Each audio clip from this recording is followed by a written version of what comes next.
પ્રણામ, good morning મિત્રો। અગાઉના તાસમાં આપણે ગ્રાહક શોષણ કઈ કઈ રીતે થાય છે તે મુદ્દાઓની ચર્ચા કરી।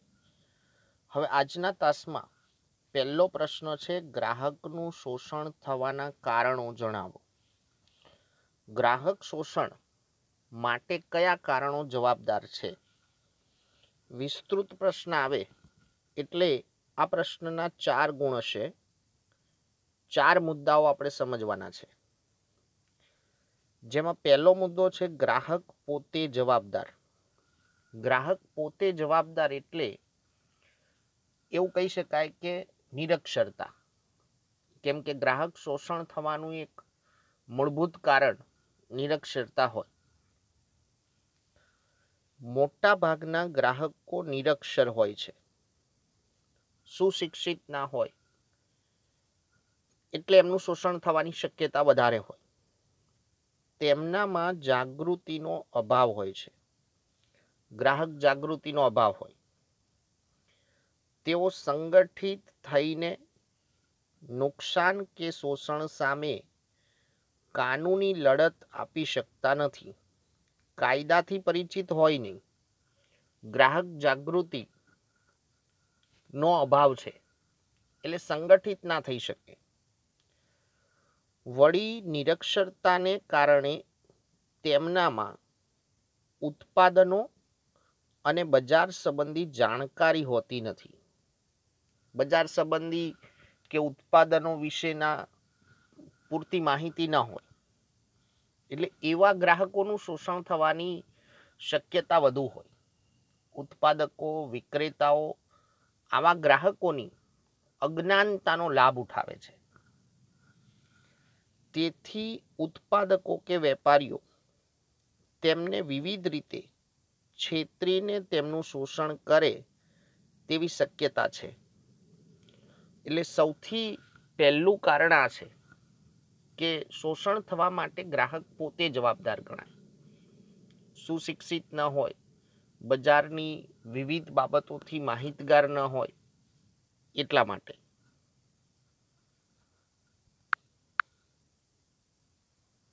બીજું કારણ છે મર્યાદિત માહિતી।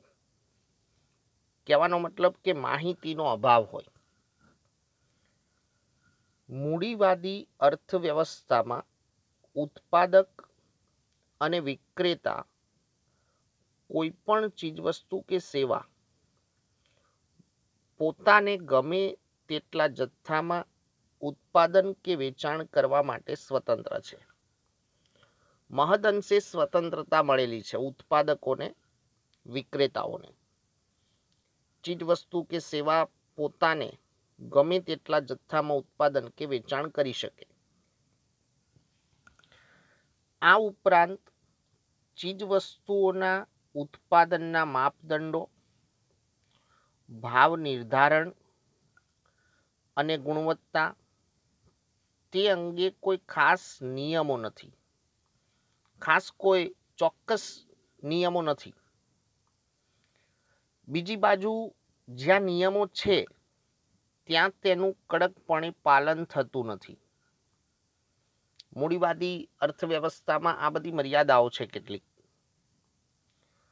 તો આ પરિસ્થિતિમાં ચીજવસ્તુની ખરીદી વખતે ગ્રાહકને વિવિધ બાબતો, જે ગઈકાલે આપણે શોષણમાં સમજ્યા હતા એ, જેમ કે કિંમત, ગુણવત્તા, બનાવટી ચીજવસ્તુઓ હોય કે પછી ઉપયોગની રીત, વેચાણની શરતો, વેચાણ પછીની સેવાઓ, વોરંટી કે ગેરંટી વગેરે વિશેની માહિતી આપવામાં આવતી નથી।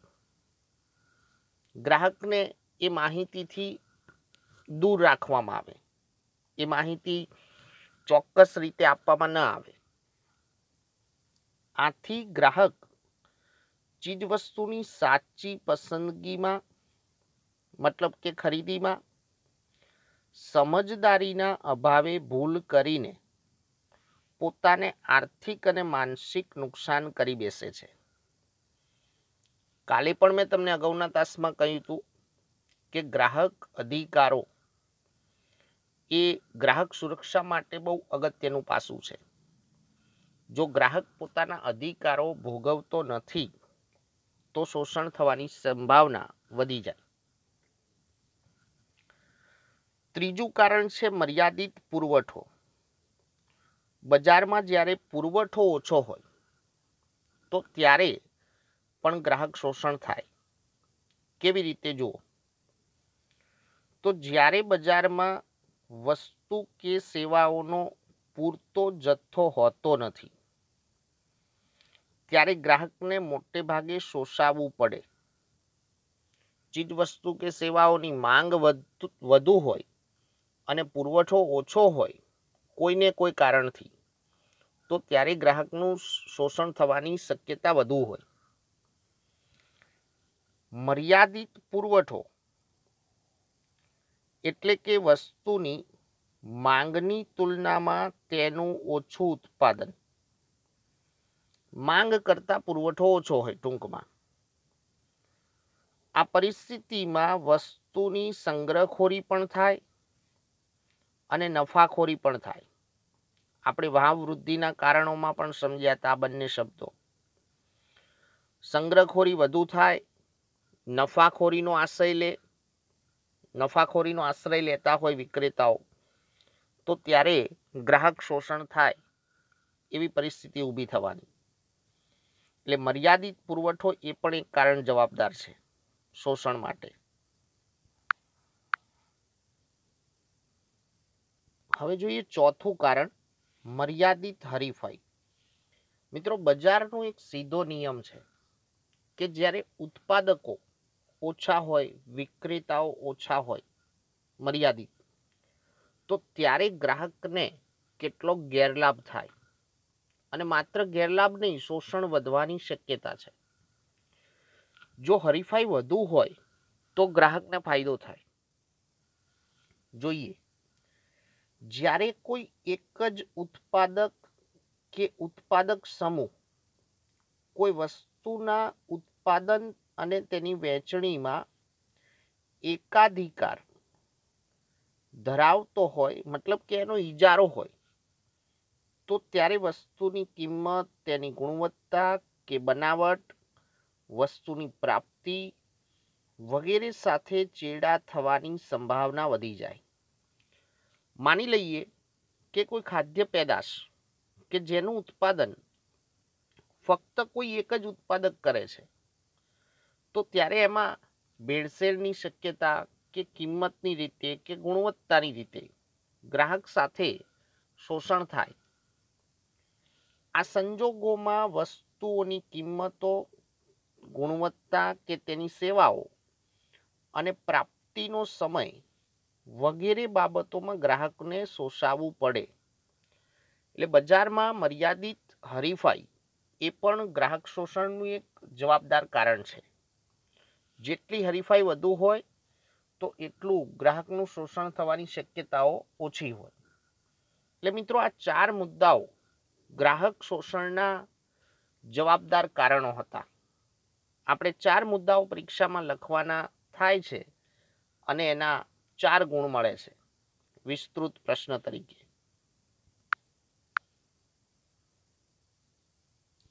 હવે જોઈએ પ્રશ્ન નંબર 9. ખૂબ જ અગત્યના મુદ્દાઓ છે આ પ્રશ્નના ઉત્તર માટે. તો ગ્રાહકોના હકો અને હિતોના રક્ષણ માટે થયેલા પ્રયત્ન જણાવો. વૈશ્વિક રીતે આપણા રાષ્ટ્રીય બજારમાં અને સાથે સાથે ગુજરાતમાં જોઈએ તો ભારતમાં ગ્રાહકોના હકો અને હિતોના રક્ષણ માટે સૌપ્રથમ કૌટિલ્યના અર્થશાસ્ત્રમાં ઉલ્લેખ થયેલો. મિત્રો, કૌટિલ્ય એટલે અર્થશાસ્ત્રના પિતા. એણે પોતાના અર્થશાસ્ત્ર નામના ગ્રંથમાં પણ ગ્રાહક સુરક્ષા અને ગ્રાહક હિતોના રક્ષણ માટે કેટલાક અગત્યના મુદ્દાઓ રજૂ કરેલા. ઉદ્યોગો અને વેપાર દ્વારા ગ્રાહકો સાથે કરાતા દુરાચાર અને શોષણની માહિતી આપવામાં આવેલી કૌટિલ્યના અર્થશાસ્ત્રમાં, જેમાં તોલમાપ અને ભેળસેળ કે નકલી માલ જેવી ગુનાહિત વેપારી રીત રસમો બદલ દંડ કે શિક્ષા કરવાની જોગવાઈ પણ દર્શાવી છે. કૌટિલ્યે પોતાના અર્થશાસ્ત્રમાં પણ આવો ઉલ્લેખ કરેલો. આપણી પ્રાચીન અર્થવ્યવસ્થામાં ભેળસેળ કે તોલમાપ કે નકલી ચીજવસ્તુઓ જેવી ગુનાહિત પ્રવૃત્તિઓ, એના સામે દંડ કે શિક્ષા કરવાની જોગવાઈ. હવે આપણે વૈશ્વિક સંદર્ભે કેટલાક અગત્યના મુદ્દાઓ સમજીએ કે વિશ્વમાં સૌ પ્રથમ ગ્રાહક હિત અને ગ્રાહકોના રક્ષણ માટે કેવી જોગવાઈઓ થયેલી છે. તો 15 માર્ચ 1962 રોજ અમેરિકન પ્રમુખ જ્હોન ફ્રેન્કલિન કેનેડીએ યુએસએની સંસદમાં ગ્રાહકોના 4 અધિકારોની જાહેરાત કરી. સૌથી પહેલા 15 માર્ચ 1962 યાદ રાખવાની. કોણે જાહેરાત કરી? તો અમેરિકન પ્રમુખ જ્હોન ફ્રેન્કલિન કેનેડી. 4 અધિકારોની જાહેરાત થઈ.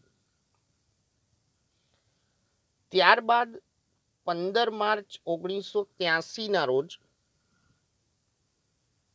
કન્ઝ્યુમર્સ ઇન્ટરનેશનલ નામની આંતરરાષ્ટ્રીય સંસ્થાએ ગ્રાહકોના 4 અધિકારો દર્શાવતું જાહેરનામું બહાર પાડ્યું.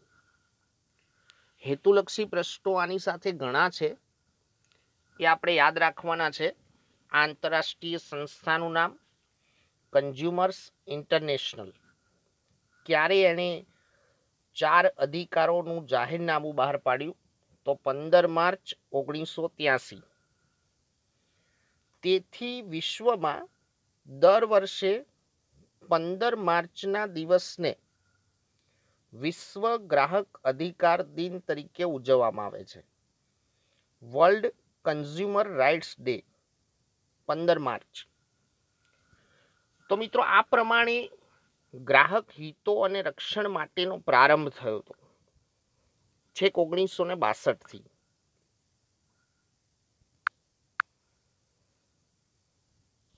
એ પછી સંયુક્ત રાષ્ટ્રો યુનાઇટેડ નેશન્સ 16મી એપ્રિલ 1985, વર્ષ મોટા ભાગે ક્રમમાં જ છે, એટલે જ્યાં ઈસવીસન આવે છે, તારીખ આવે છે, ત્યાં મિત્રો બરાબર ચોકસાઈથી યાદ રાખવાનું છે, કેમ કે આ બધા જ આપણા માર્ક્સ કવર કરવા માટેના મુદ્દા છે. તો 16 એપ્રિલ 1985માં સામાન્ય સભાએ United Nations guidelines for consumers protection ના ખરડામાં ગ્રાહકોના મૂળભૂત 8 અધિકારો ઘોષિત કર્યા. 8 મૂળભૂત અધિકારો જાહેર કર્યા સામાન્ય સભાએ. એ ખરડાનું ટાઇટલ આ પ્રમાણેનું હતું: United Nations guidelines for consumers protection. એ ખરડામાં વિશ્વના દેશોએ પોતાના દેશ માટે ગ્રાહકો માટે અધિકારો, હકો, હિતોના રક્ષણ માટે અસરકારક કાનૂની માળખું બનાવવાની ભલામણ કરવામાં આવી. મતલબ કે દરેક દેશો પોતાના ગ્રાહકોના હક અને હિતોની સુરક્ષા માટે અસરકારક કાનૂની માળખું તૈયાર કરે. કહેવાનો ભાવાર્થ એવો છે કે 1985 પછી વિશ્વના દરેક દેશોએ ગ્રાહક સુરક્ષા માટે, ગ્રાહકોના હિતોની રક્ષા માટે સઘન પ્રયત્નો શરૂ કરેલા. સંયુક્ત રાષ્ટ્રો યુએનએ કરેલી ભલામણ મુજબ યુએનએ જે ભલામણ કરી એ પ્રમાણે ભારતીય સંસદે રાષ્ટ્રીય ગ્રાહક સુરક્ષા અધિનિયમ 1986 ઘડી કાઢ્યો. 85માં યુએનની સામાન્ય સભાએ 8 અધિકારો ઘોષિત કર્યા અને 1986માં આપણી ભારતીય સંસદે રાષ્ટ્રીય ગ્રાહક સુરક્ષા અધિનિયમ તૈયાર કર્યો 1986. 24 ડિસેમ્બર હતી એ તારીખ, ગઈકાલનો જ દિવસ. આજે 25 ડિસેમ્બર છે, ગઈકાલે 24 ડિસેમ્બર. તમે એ રીતે પણ યાદ રાખી શકો કે 25 ડિસેમ્બર એટલે નાતાલ, એનો આગળનો દિવસ. રાષ્ટ્રપ્રમુખની સહી થતા એ અધિનિયમ અમલમાં આવ્યો 24 ડિસેમ્બર 1986ના રોજ. એટલે મિત્રો ભારતમાં દર વર્ષે 24 ડિસેમ્બરના દિવસને રાષ્ટ્રીય ગ્રાહક અધિકાર દિન તરીકે ઉજવાય છે. જેમ વિશ્વ ગ્રાહક અધિકાર દિન 15 માર્ચ, એમ આપણે આપણા સંદર્ભમાં યાદ રાખવાની 24 ડિસેમ્બર. ગુજરાત સરકારે 18 ફેબ્રુઆરી 1988ના રોજ, 2 વર્ષ પછીની વાત છે, 18 ફેબ્રુઆરી 1988ના રોજ ગુજરાત ગ્રાહક સુરક્ષા નિયમો 1988 અમલમાં મૂક્યા હતા. એટલે 1988 થી આપણી રાજ્ય સરકારમાં પણ ગ્રાહક સુરક્ષા સંદર્ભે કેટલાક ચોક્કસ નિયમો ઘડવામાં આવ્યા હતા. આ નિયમો મુજબ રાજ્યમાં ગ્રાહક સુરક્ષાની કાયદેસર કાર્યવાહી કરવામાં આવે છે. તો આ પ્રમાણે ગ્રાહકોના હિતોની સુરક્ષા માટે જુદા જુદા ચોક્કસ પ્રયત્નો થયા છે, જેથી ગ્રાહક શોષણ અટકી શકે અને ગ્રાહકો પણ જાગૃત બને, પોતાના અધિકારો ભોગવી શકે. તો મિત્રો, આજના તાસમાં આપણે જે 2 પ્રશ્નો જોયા, ગ્રાહક હિતોની સુરક્ષા માટે થયેલા પ્રયત્નો અને ગ્રાહક શોષણના કારણો, જે બંને પ્રશ્નો પણ તમારે વ્યવસ્થિત સમજી અને નોટબુકમાં લખવાના છે. અસ્તુ, પ્રણામ.